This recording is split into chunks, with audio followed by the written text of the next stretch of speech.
Anybody want to know what I would do if I didn't win? That guy, the one who stormed the stage and took the mic, where is he?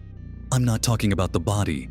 I'm talking about the persona, the unstoppable ego, the volcanic, unpredictable creative force that was Kanye West. That man is gone, and the evidence suggests he didn't just fade away, he was removed. Welcome to Beyond the Forgotten. If you're new here, we connect the dots the mainstream ignores. Subscribe and hit the bell so you don't miss the truths they want buried. This isn't a theory about his music. This is a case file on the systematic deletion of a man who knew too much. To understand the disappearance, you first have to understand what appeared.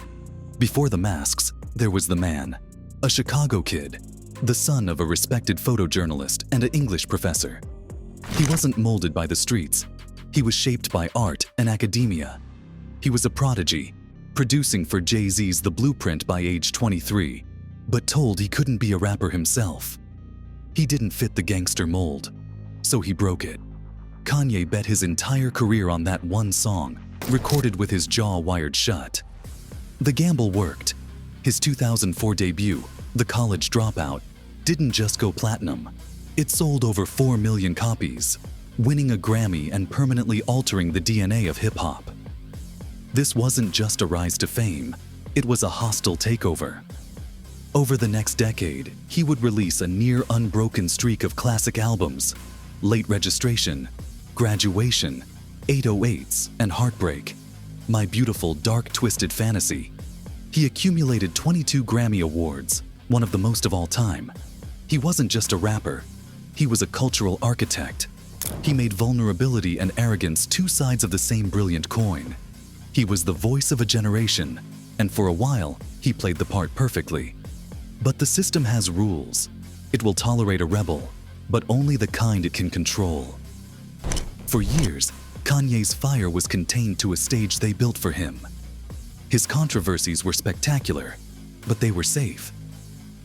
The 2005 George Bush doesn't care about black people moment was explosive, but it targeted a public political figure already widely criticized. It was a rebellion that played well within the accepted narrative. The 2009 Taylor Swift VMAs incident generated over 10 million tweets and weeks of headlines. But it was drama contained entirely within the entertainment industry. It was controversy as a marketing plan, and it sold records for everyone involved.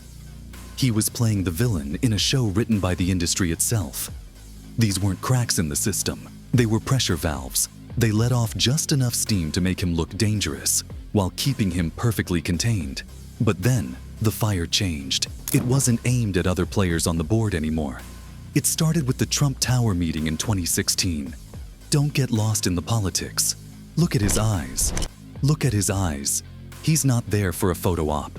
He's in a trance, talking about mind control, dragon energy, and holding a diagram of his multipolar mind. He wasn't endorsing a party.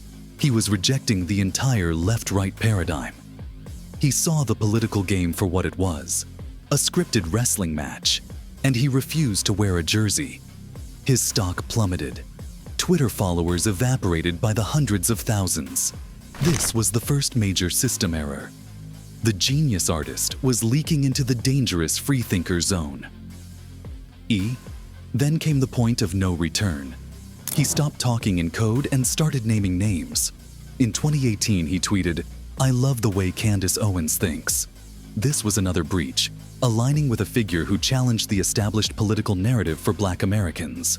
But the true event horizon was crossed in October 2022. He appeared on the podcast Drink Champs and stated that his friend Sean Diddy Combs was a slave. He said, "You are a slave. Let me explain. You are serving a master, the system." Days later, he tweeted, "I'm a bit sleepy tonight, but when I wake up, I'm going DEFCON 3 on Jewish people." The post was viewed millions of times before it was removed. The media universally called it hate speech. But was it? Or was it a target list? He had reached the pinnacle of the industry, looked behind the golden curtain, and saw the wizards pulling the levers, the financial backers, the label heads, the media gatekeepers. And instead of bowing, he turned to a live microphone and exposed them. He broke the cardinal rule. You never, ever point directly at the wizard. You never name the nameless. What do you think? Was this a breakdown or a breakthrough? Let us know in the comments below. For that sin, the deletion protocol was activated. What followed wasn't a cancellation. It was a public digital execution, a financial drone strike. Within 48 hours of his October 2022 comments, the corporate exodus began. Adidas dropped him, terminating a deal that accounted for nearly $1.5 billion of his net worth and was 9% of the company's total annual revenue. Balenciaga and Gap severed ties immediately, ending partnerships worth hundreds of millions. JP Morgan Chase officially cut ties, stating the artist was no longer a client. Creative Artists Agency, CAA, dropped him as a client. His own law firm, Greenberg Glusker, filed a motion to remove him as a client. His net worth was slashed from a reported $2 billion to $400 million in a matter of days. This wasn't a boycott. This was a command from a higher power. A single, unified order. Delete this asset. It was a demonstration of raw, terrifying power.